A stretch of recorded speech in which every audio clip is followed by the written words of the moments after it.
오늘은 예루살렘의 평안을 구합시다 라는 제목으로 하나님의 말씀을 듣겠습니다. 매년 성도들의 인식 변화를 조사해서 발표하는 한국 기독교 사회문제연구소라고 하는 곳에서 지난 7월 21일부터 29일까지 전국의 1000명을 무작위로 뽑아서 인식 변화에 대한 설문조사를 했습니다. 그것이 이번 달 14일에 발표가 되었는데요. 특별히 올해는 코로나로 인한 변수가 있어서 온라인 예배에 대한 인식 변화에 대한 것에 중점을 두었습니다. 그 내용을 보면 교회에 대한 성도들의 인식이 많이 약해졌다 하는 것이 나타나 있습니다. 설문조사 내용을 보면 먼저 예배를 드리기 위해 반드시 교회에 가야 됩니까? 라고 하는 질문에 28.7%만이 그렇다라고 대답을 했습니다. 그러니까 10명 중에 3명만 이제는 교회에 가서 예배 드려야 된다, 그렇게 마음을 가지고 있다는 것이죠. 그에 앞서 3월 달에도 한국목회자협의회에서도 조사를 했는데 3개월 전에는 40.7%가 교회에 반드시 가서 예배 드려야 된다, 그렇게 설문조사가 되었는데 불과 4개월 만에 12%가 줄어들게 된 것입니다. 그러니까 이제 성도들의 인식이 급속도로 교회 출석에 대해서 서서히 벗어나고 있다 하는 것을 알 수가 있죠. 그래서 온라인 예배에 대해서 이제 많이 그것도 조사를 했는데 코로나 이후에도 가정에서 온라인 예배로 드려도 됩니까? 라고 하는 설문조사에 61.3%가 코로나 이후에도 가정에서 온라인 예배로 드려도 된다, 그렇게 대답을 했습니다. 그러니까 성도들의 인식이 이제는 점점 교회에 대한 이 공간에 대한 필요성에 대해서 점점 이제 사라져가고 있다 하는 것이죠. 때에 맞추어서 한국의 유명한 목사님이었던 한국교회 100주년 교회 이재철 목사님이 이번 주에 교회 건물을 빨리 버리는 것이 제2의 종교개혁이다, 이제 그렇게 해서 이제 기름을 불타는 곳에 기름을 붓듯이 해서 지금 인터넷상에서는 치열하게 논쟁이 벌어졌습니다. 그러니까 이제 교회 건물을 빨리 버려야 교회가 산다는 것이죠. 이렇게 교회 공간에 대해서 성도들의 인식이 변화되고 있는데 이러한 시대에 우리가 어떻게 교회 인식을 가지고 있어야 되는가 하는 것들을 살펴보려고 합니다. 오늘 본문은 다윗의 시입니다. 표제에 보면 다윗의 시, 성전에 올라가면서 부르는 노래, 그렇게 기록이 되어 있죠. 그러니까 다윗이 하나님의 성막에 들어가면서 불렀던 노래, 또 그 후손들이 성전에 올라가면서 불렀던 노래가 오늘 본문입니다.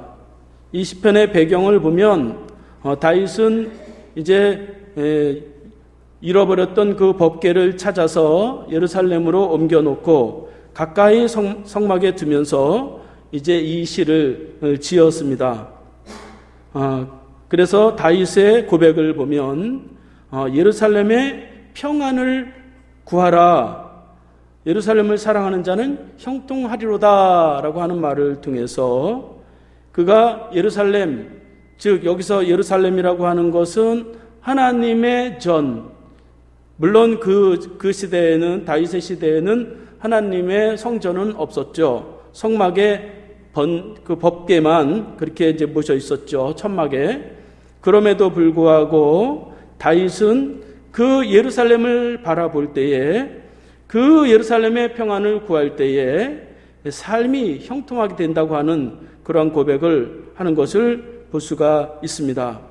이 예루살렘은 어떤 곳이냐 하면 이 예루살렘은 이미 창세기 22장에 하나님이 아브라함을 불러서 독자 이삭을 바치라고 한 그 모리아 산이 있는 곳, 그곳이 바로 예루살렘이고, 그 예루살렘은 축복의 땅이고 약속의 땅이고 그 후손들에게도 축복의 장소라고 볼 수가 있습니다. 다윗은 이렇게 그 예루살렘의 형통함을 구할 때에 자신의 삶이 형통하게 되었고 그 후손들에게도 예루살렘의 평안을 구함으로 인해서 형통하게 될 것을 말씀하고 있는 것입니다. 왜 예루살렘의 평안을 구해야 될까? 그것은 그 예루살렘에 하나님의 전이 있고 그 전에 하나님이 계시다라고 하는 인식 때문입니다. 그래서 5절 말씀에 보면 거기에 심판의 보좌를 두셨으니 곧 다윗의 집의 보좌로다. 그렇게 고백을 하고 있습니다. 다윗은 자신이 왕의 보좌에 앉아 있고 또 그 예루살렘에서부터 그 왕의 보좌가 나왔다고 그렇게 고백하고 있는 것입니다. 여기서 예루살렘은 성전이고 오늘날 신약 시대로 말한다면 우리가 사는 시대로 말한다면 그 예루살렘은 곧 이 하나님의 교회라고 할 수 있습니다. 교회만 하나님이 계신 것은 아니지만 그러나 이 교회는 하나님이 임재하신다고 하는 상징적인 곳이기 때문에 성도들의 축복과 성도들의 거룩과 믿음이 이 교회를 통해서 나오게 되는 것입니다. 그래서 이 교회에 하나님이 계시다고 하는 그러한 인식, 그것이 우리에게 중요하다 하는 것입니다. 지지난주 15일에 SBS 8시 뉴스에 보니까 코로나 때문에 교회에 출석하지 않는 그러한 성도들이 가나안 성도, 거꾸로 하면 안 나가 성도들이 한국교회 20% 숫자로는 200만 명 정도가 이제 교회에 안 나가기로 결정을 했다는 것입니다. 그런데 말이죠, 제가 그 아나운서의 멘트를 듣고 참 안타까웠습니다. 그 아나운서가 하는 그 멘트 속에 마치 교회를 안 나가는 사람들이 탁월하게도 신앙생활을 잘하는 것처럼 온라인 예배를 드리는 것이 신앙생활을 더 잘하는 것처럼 그렇게 멘트를 할 때에 제 마음이 뜨끔했습니다. 여러분, 교회에서 교회보다 신앙생활을 더 잘할 수 있는 곳이 사실 어디가 있겠습니까? 여러분, 교회에서 하나님의 은혜가 나오고 교회에서 하나님의 축복과 기쁨과 하나님의 구원과 생명이 나오는 것입니다. 그래서 우리가 이 예루살렘의 평안을 구하라고 하는 이 다윗의 고백이 저와 여러분들의 고백이 될 수 있기를 바랍니다. 예루살렘의 평안을 구하면 다윗은 우리에게 하나님이 축복하신다고 말씀하시는데 3가지의 축복을 약속하고 있습니다. 첫째로 예루살렘의 평안을 구하면 개인의 형통함이 있다. 그렇게 이제 말씀하고 있습니다. 6절 말씀에 보면 예루살렘을 위하여 평안을 구하라. 예루살렘을 사랑하는 자는 형통하리로다. 그렇게 말씀합니다. 다윗은 예루살렘, 즉 하나님의 성전, 하나님의 교회에 대한 평안을 구하는 자에게 형통함이 있다고 그렇게 선포하는 것입니다. 개인의 육신의 삶의 풍요함과 영혼의 평안함이 어디서 나오느냐? 성도의 평안함은 바로 교회에서부터 나온다 하는 것이죠. 그래서 이렇게 하나님의 전에서 우리 개인의 형통함이 나온다 하는 것을 우리가 생각하면서 저와 여러분들이 예루살렘의 평안을 구해서 개인의 육신과 영혼의 삶이 형통하기를 바랍니다. 두 번째로는 예루살렘의 평안을 구할 때에 가정의 형통함이 있다라고 하는 것입니다. 7절 말씀에 보면 내 성 안에는 평안이 있고 내 궁중에는 형통함이 있을지어다. 그렇게 말씀하고 있습니다. 다윗은 예루살렘의 평안을 구할 때에 내가 속한 그 성 안에 평안이 있고 내 궁중에 형통함이 있다. 그렇게 말씀하고 있는 것입니다. 즉 교회를 중심으로 한 이 신앙을 통해서 가정이 바로 서게 되고 가정의 평안이 생기게 되고 가정의 형통함이 시작된다는 것이죠. 우리가 참 가정의 평안을 위해서, 형통함을 위해서 우리가 얼마나 애를 씁니까? 그런데 말이죠, 참 쉽지 않잖아요. 그래서 가정의 평안도 하나님의 교회를 통해 주시는 믿음, 그 신앙을 통해서 형통함을 누릴 수 있다 하는 것이죠. 세 번째로 예루살렘의 평안을 구할 때에 주변이 평안하게 된다 하는 것입니다. 8절 말씀에 보면 내가 내 형제와 친구를 위하여 이제 말하리니 내 가운데 평안이 있을지어다, 그렇게 말씀하고 있습니다. 다윗은 예루살렘의 평안을 구할 때에 그가 가는 곳마다 평안이 있었고 그는 평안을 전할 수 있었습니다. 그래서 다윗은 선지자는 아니었지만 하나님의 말씀을 전할 수 있었고 하나님의 뜻을 전할 수 있는 능력이 그에게 있었습니다. 이렇게 예루살렘의 평안, 교회의 평안, 하나님의 성전의 평안을 구하는 자에게 하나님은 신적 능력을 더 부어주십니다. 그래서 그를 축복하는 자를 축복하고 그를 미워하는 자를 하나님이 미워하세요. 마태복음 10장 12절 말씀에 보면 너희는 어느 집에 들어가든지 평안을 빌라 그 집이 이에 합당하면 너희가 빈 평안이 거기에 임할 것이요 만일 합당하지 아니하면 그 평안이 너에게 돌아올 것이니라, 그렇게 말씀하고 있습니다. 평안을, 주변의 평안을 구하고 평안을 빌 수 있는 그 축복권이 우리에게 있다 하는 것입니다. 이렇게 우리가 세 가지의 하나님의 형통함이 바로 이 예루살렘 하나님의 성전, 곧 이 교회의 형통함을 통해서 나온다라고 하는 것을 통해서 저와 여러분들이 형통하시기를 바랍니다. 그러면 예루살렘의 평안을 구하는 것은 도대체 어떻게 하는 것인가 하는 것입니다. 그것을 본문에서 세 가지로 말씀하고 있는데, 첫 번째로는 기쁨으로 교회 생활을 하는 것이다 하는 것입니다. 1절 말씀에 보면 사람이 내게 말하기를 여호와의 집에 올라가자 할 때 내가 기뻐하였도다, 그렇게 말씀하고 있습니다. 다윗은 사람들과 함께 하나님의 전에 올라갈 때 마음에서 기쁨이 막 솟아났다는 것이죠. 이스라엘 사람들은 1년에 3번 절기마다 이제 예루살렘에 올라와서 하나님의 전으로 들어가는데 그때마다 기쁨으로 하나님의 전에 올라가게 된 것입니다. 이렇게 우리가 기쁨으로 교회 생활을 할 때에 하나님은 우리 개인과 가정과 우리 주변의 평안을 우리에게 허락하십니다. 이왕 신앙생활 하는 거니까 우리가 기쁨으로 교회 생활을 할 수 있어야 된다 하는 것이죠. 여러분, 우리가 지금은 이렇게 자유롭게 예배를 드리지만 여러분, 우리 선조들은 일제 식민지 때 예배를 드릴 수가 없었어요. 또 6.25 때 또 북한 공산당이 와서 예배를 드리지 못할 때가 있습니다. 이렇게 하나님 앞에서 자유롭게 예배를 드릴 수 있다는 거, 이런 자유가 있다는 거, 이것이 얼마나 우리에게 큰 기쁨인지 모릅니다. 저는 우리 교회에 보면 우리 권사님들 몇 시간 걸려서 교회에 오시는 분들도 계세요. 그래서 막 3시간씩 걸려서 교회에 오시는 분들을 보면서 제가 권사님 너무 힘들면 멀리까지 오시지 마시고 그냥 가까운 교회 가세요. 그런데도 말이죠, 그 권사님들이 하시는 말씀이 다른 교회 가면 그런 기쁨이 없다는 것이에요. 그러니까 이 교회에서 여기서 땀을 흘리고 여기서 나의 헌신이 들어갔기 때문에 이 안에서 기쁨을 누리게 되는 것입니다.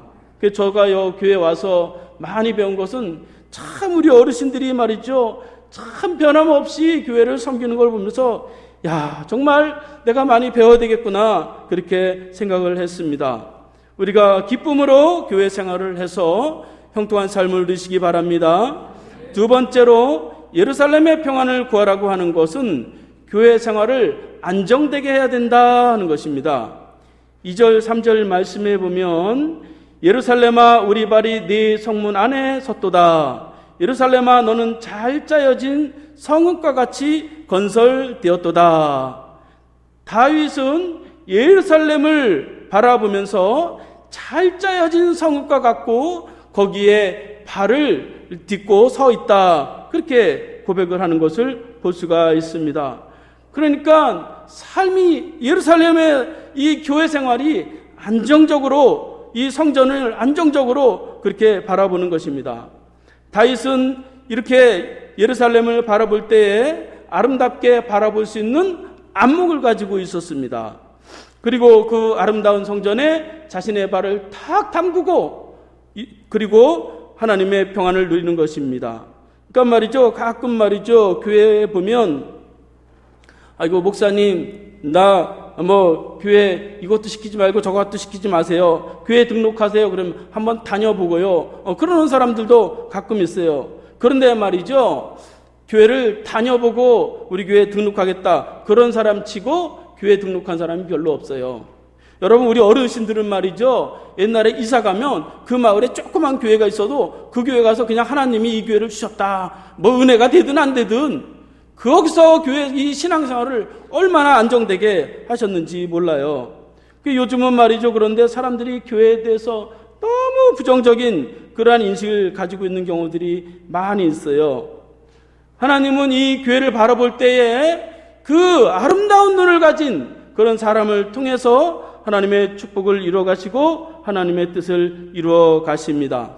그러니까 내가 교회를 바라보는 그 척도가 하나님이 나에게 주시는 그러한 축복의 척도라고 볼 수가 있어요. 왜냐하면 이 교회는 예수 그리스도의 십자가, 그 피를 값주고 세우신 교회이기 때문에 이 교회를 우리가 이렇게 어떻게 함부로 할 수 없는 아주 귀한 공간이다 하는 것입니다.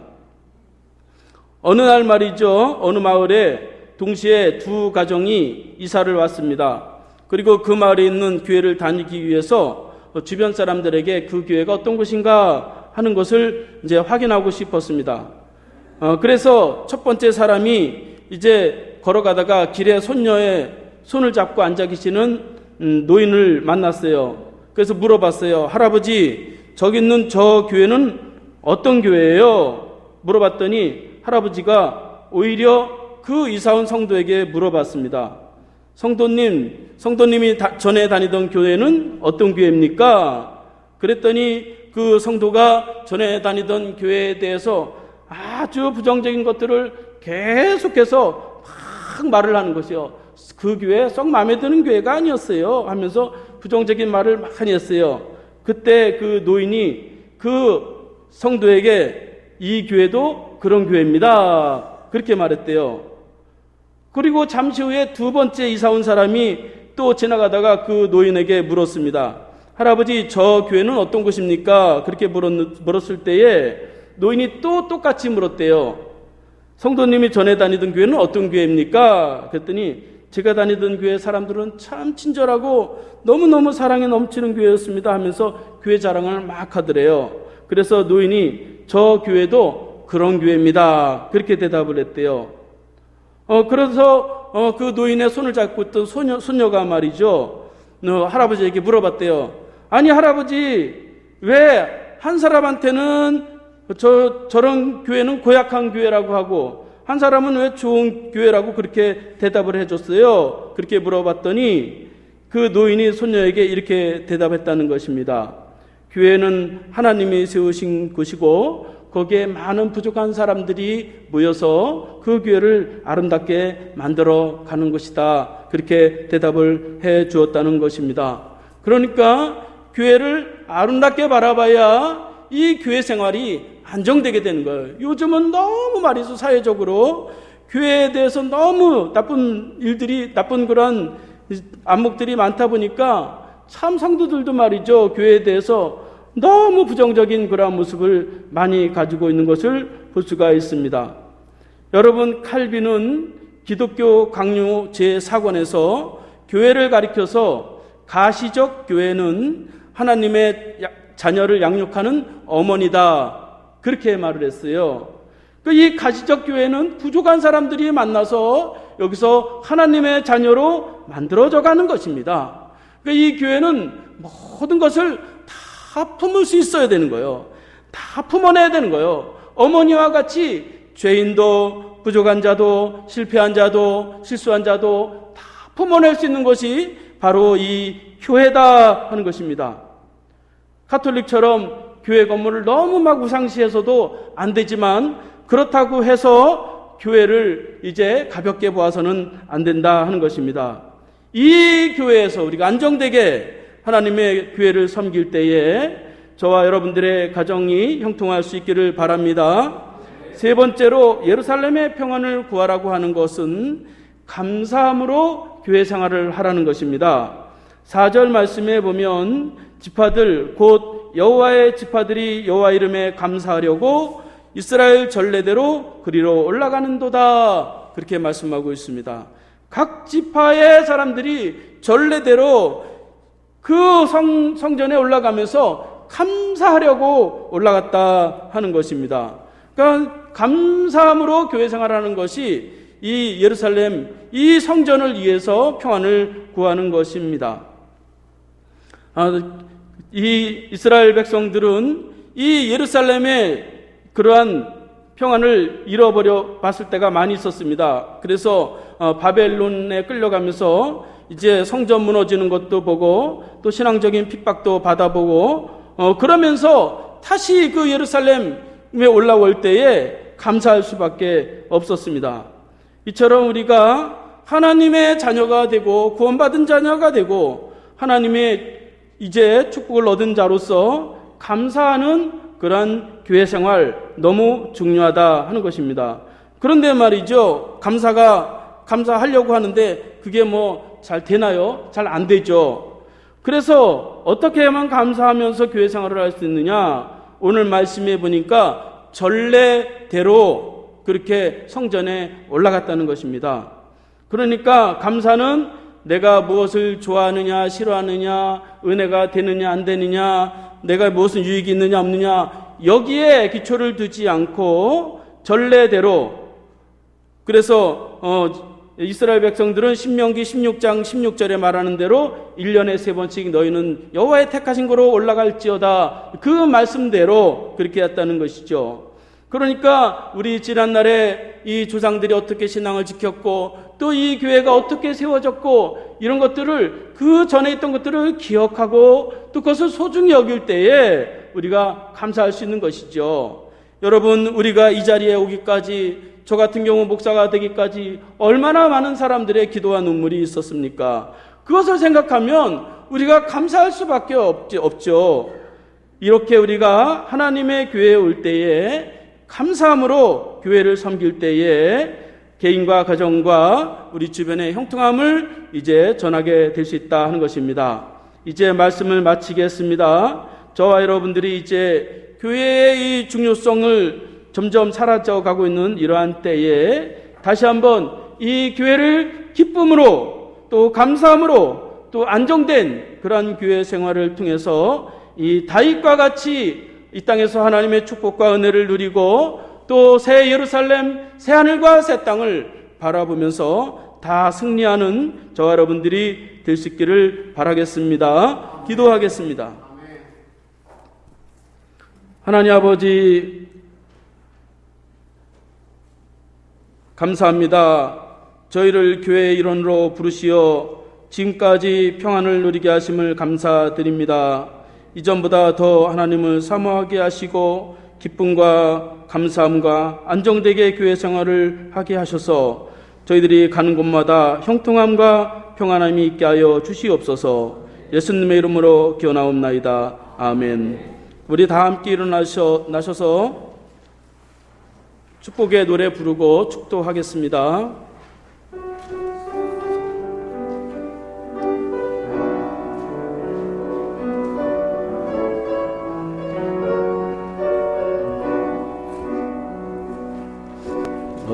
너의 길에 주의 평강이 있으리. 평강의 왕 함께 가시니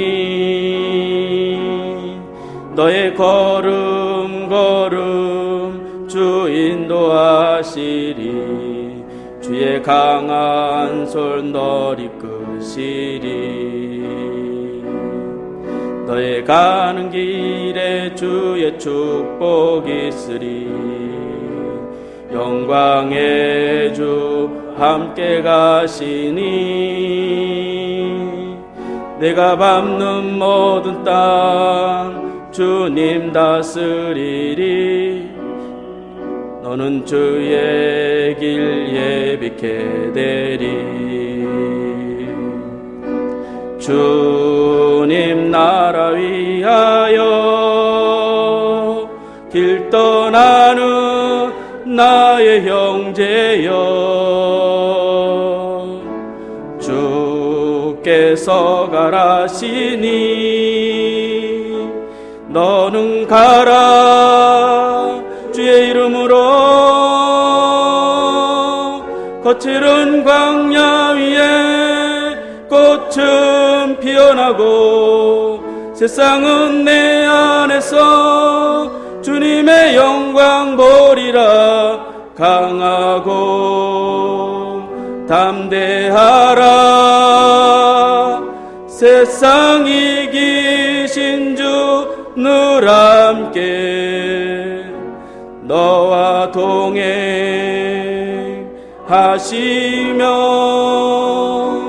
내게 새 힘을 주시리. 기도하겠습니다.